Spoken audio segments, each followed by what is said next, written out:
अस्सलाम वालेकुम दोस्तों, क्या हाल है? आप ठीक हैं? आप खैरियत से हैं? सुल्तान महमूद मेरा नाम है। मैंने चाइनीज़ लैंग्वेज में HSK 5 किया है।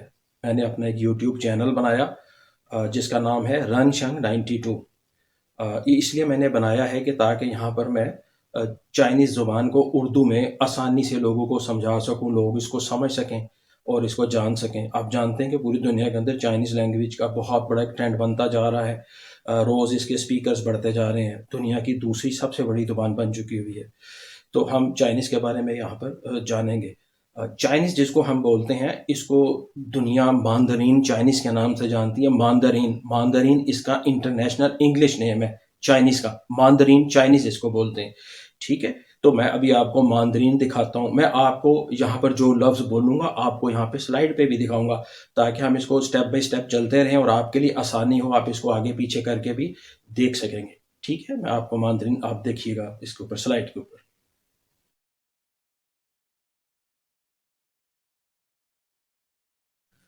चाइनीज़ को चाइनीज़ ज़ुबान में हान्यू बोलते हैं।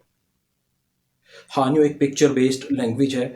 हान्यू का प्रोनाउंसिएशन नहीं है, क्योंकि दुनिया चाइनीज़ को हान्यू को नहीं पढ़ सकती। तो चाइनीज़ के कंसल्टेंट्स ने, प्रोफेसर्स ने एक डिसाइड किया कि हम क्यों ना इसको इस तरह से बना लें ताकि दुनिया हमारे बारे में पढ़ सके, हमें जान सके और हम भी दुनिया को जान सकें, अपनी ज़ुबान से उनको समझा सकें, उनकी ज़ुबान को समझ सकें। तो एक उन्होंने फ़ोनेटिक सिस्टम डेवलप किया जिसका नाम है फिनियन।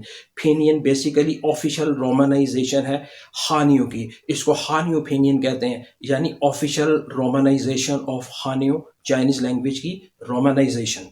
इसको हम स्लाइड पे देखते हैं। Pinyin romanization. Pinyin. Hanyu. Hanyu. Pinyin is the romanization of Hanyu. आप यहाँ पर इंग्लिश में चाइनीज़ करैक्टर्स लिखा हुआ देख रहे हैं और उसके नीचे चाइनीज़ की लिखाई लिखी हुई है और उसके नीचे खानजा लिखा हुआ है। खानजा जो है वो चाइनीज़ लिखाई को चाइनीज़ में कहते हैं और इंग्लिश में उसी को चाइनीज़ करैक्टर्स कहते हैं। ये फिनियन में लिखा हुआ आप पढ़ सकते हैं, लेकिन चाइनीज़ करैक्टर्स को लिखा हुआ नहीं पढ़ सकते। ये जो फिनियन में लिखा हुआ खानजा है, यही रोमनाइजेशन है। हान्यू फिनियन इसको बोलते हैं। This is the official romanization of Chinese language. ये फिनियन है। अब मैं आपको फिनियन का फोनेटिक सिस्टम बताऊंगा। सेलेबल फोनेटिक सिस्टम क्या है? आप जानते हैं कि फिनियन जो है ये इंग्लिश के अल्फ़ाबेट्स पे बेस्ड है, और जैसे इंग्लिश में हम कॉन्सोनेंट और वावल्स पढ़ते हैं, इसी तरह फिनियन में हम, क्योंकि इंग्लिश से अल्फ़ाबेट्स ले रहे हैं, तो इसके भी कॉन्सोनेंट और वावल हैं। लेकिन जब हम फिनियन के प्लेटफॉर्म से बात करेंगे, चाइनीज़ रोमनाइजेशन की बात करेंगे, तो हम चाइनीज़ रोमनाइजेशन के लिए फिनियन के कॉन्सोनेंट को हम इनिशियल कहेंगे और इनके वावल को हम फाइनल्स कहेंगे। इनिशियल्स एंड वावल्स जब हम इनको कंबाइन करेंगे तो एक वर्ड जो है बन के हमारे सामने आ जाएगा। और फिनियन के ऊपर टोन्स हैं, वो टोन्स के हैं 4 तरह की, वो मैं आपको बताऊंगा। अभी आपको स्लाइड पे भी दिखाऊंगा ताकि आपको आसानी हो जाए। फिर हम इसका प्रोनाउंसिएशन देखेंगे। यही पार्ट सबसे ज़्यादा इंपॉर्टेंट है कि इनिशियल और फाइनल्स जो है इनका प्रोनाउंसिएशन क्या है। जब हम इसका प्रोनाउंसिएशन सीख लेंगे तो हम बहुत आसानी से चाइनीज़ वर्ड्स जो हैं वो लिखे हुए फिनियन में पढ़ लेंगे। यही हमने सीखना है। तो अभी मैं आपको स्लाइड्स पे दिखाता हूं, आप इस पे गौर कीजिएगा।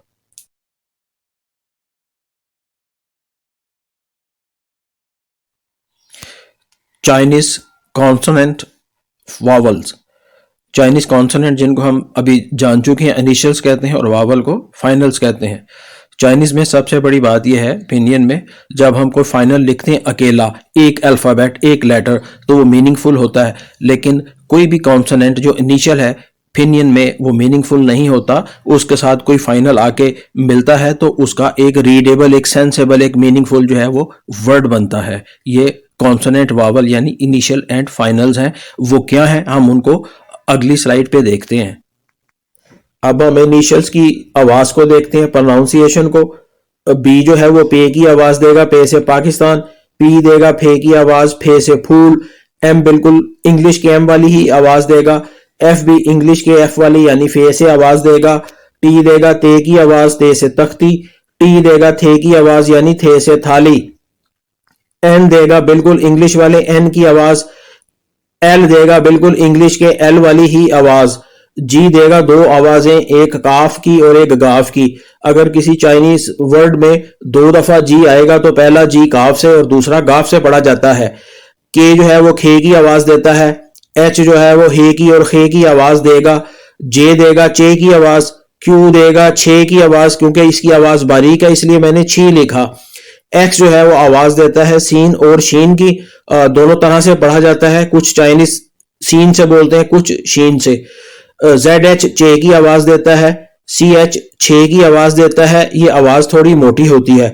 एस एच जो है वो शीन की आवाज देता है, आर जो है वो रे की आवाज देगा, जेड जो है जे की आवाज देगा, सी बिल्कुल इंग्लिश के सी वाली ही आवाज देगा, एस भी इंग्लिश के एस वाली ही आवाज देगा, वाई देगा ई की आवाज और डब्ल्यू देगा बिल्कुल इंग्लिश के डब्ल्यू वाली आवाज यानी वाव की आवाज। यह है फिनियन के इनिशियल का प्रोनाउंसिएशन। इसको याद रखना जरूरी है ताकि हम अपने वर्ड्स पढ़ सकें जो फिनियन में लिखे होंगे। फिनियन के फाइनल्स देखते हैं। लेटर्स, ये तादाद में फाइनल्स जो हैं फिनियन में 6 होते हैं, इंग्लिश में 5 होते हैं। फिनियन के और इंग्लिश के वावल की तरतीब का फर्क है, आप देख लेते हैं। हम इनकी आवाज को देखते हैं। ए जो है पहला फाइनल है फिनियन में, इसकी आवाज अलिफ मद्दा आ वाली है। ओ की बिल्कुल इंग्लिश के ओ वाली ही आवाज होती है। ई की आवाज होती है वो अलिफ मद्दा आ और ए वाली, और आई की आवाज होती है ई वाली। इंग्लिश के जैसे ई की आवाज है वैसे फिनियन में फाइनल की आई की आवाज जो है वो ई की आवाज होती है। यू इंग्लिश के यू की तरह ही है, और दूसरा जो यू लिखा है इसको बारीक पढ़ते हैं, ई ई ई ऐसे पढ़ते हैं। अब हम नीचे आते हैं, जेड एच आई चिर, ये कॉम्बिनेशन है वॉवल और कॉन्सोनेंट यानी इनिशियल एंड फाइनल का कॉम्बिनेशन है। ये आवाज देता है चिर की।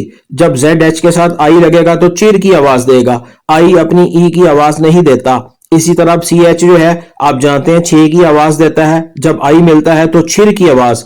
इसी तरह एस एच आप जानते हैं शीन की आवाज देता है, और जब इसके साथ आई मिलता है तो आई अपनी आवाज नहीं देता, आई रे की आवाज देता है, तो यह बन जाता है शिर। इसको रेट्रोफ्लेक्स कहते हैं।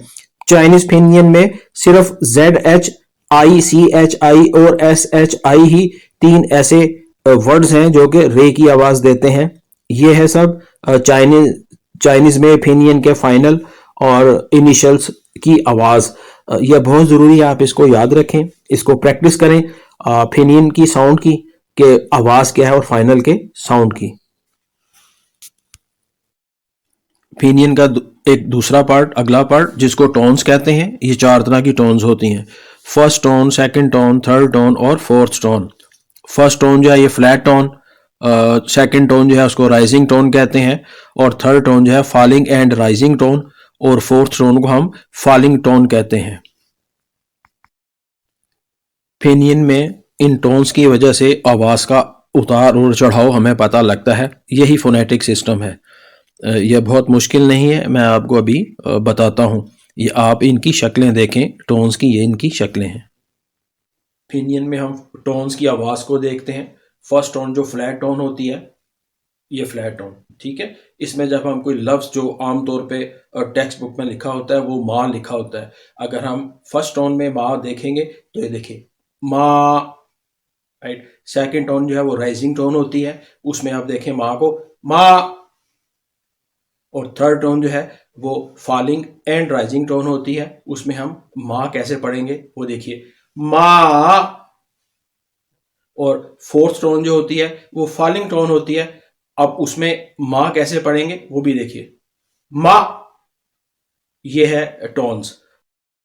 ये है हमारी फर्स्ट टोन, आप देख रही हैं इसकी शक्ल होती है first tone, flat tone.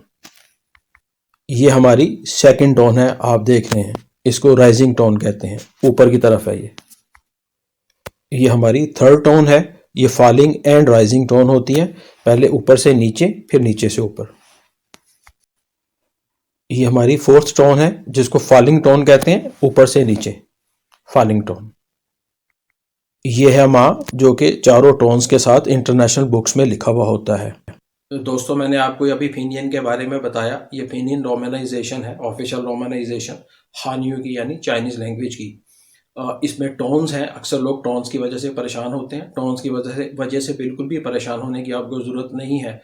Tones महज एक इंफॉर्मेशन के तौर पे एक लैंग्वेज क्योंकि बनाई हुई है ताकि हम जो है इसको मोनोसिलेबिक, डाइसिलेबिक और ट्राइसिलेबिक जो फोनेटिक सिस्टम है, जो वर्ड्स हैं उनको पढ़ने की प्रैक्टिस कर लें। तो ये आपको मैं नेक्स्ट वीडियो में वर्ड्स बताऊंगा, आप उन वर्ड्स को पढ़ने से भी प्रैक्टिस कर सकते हैं। टोन्स के ऊपर अपना टाइम ज़ाया करने की ज़रूरत नहीं, इसमें अपने आप को उलझाना नहीं है, इसमें कंफ्यूज्ड भी होने की ऐसी ज़रूरत नहीं है। टोन्स को इतनी इंपॉर्टेंट चीज़ नहीं है, इंपॉर्टेंट चीज़ आपका बोलना है, उन लफ्ज़ों को याद करना है। आप कभी चाइनीज़ को बोलता देखेंगे तो आप नहीं बता सकते कि ये कौन सी टोन में बात कर रहा है। यह महज एक इन्फॉर्मेशन के तौर पे कि वो एक लैंग्वेज है, उसका ये एक पार्ट है, ताकि लोग आसानी से इसको स्पेल कर सकें। फोनेटिक सिस्टम का मतलब ही यही था फिनियन का, कि आप उसको स्पेल कर लें, उसको पढ़ सकें। ये है इसका फिनियन का। तो मैं आपसे इजाज़त चाहता हूँ, इंशाल्लाह आपको मैं नेक्स्ट वीडियो यानी वीडियो नंबर 2 में हम वर्ड्स पढ़ेंगे, आप उसी की प्रैक्टिस करते रहें। जो मोस्ट इंपॉर्टेंट चीज़ है इस पूरी वीडियो के अंदर जो मैंने आपके लिए बनाई है, वो है इनिशियल एंड फाइनल का प्रोनाउंसिएशन। वो मैं यहाँ पर क्योंकि आपसे इजाज़त चाह रहा हूँ, यहाँ पे मैं दोबारा से स्लाइड लगा देता हूँ, आपने सिर्फ वो प्रोनाउंसिएशन याद कर लेना है, फिर आप फिनियन पढ़ लेंगे। ठीक हो गया? इसमें टोन्स के ऊपर अपना टाइम लगाने की ज़रूरत नहीं है, अपने आप को कंफ्यूज करने की भी ज़रूरत नहीं है आपको। ठीक है? अस्सलाम वालेकुम। दोबारा मुलाकात होगी आपसे इंशाल्लाह।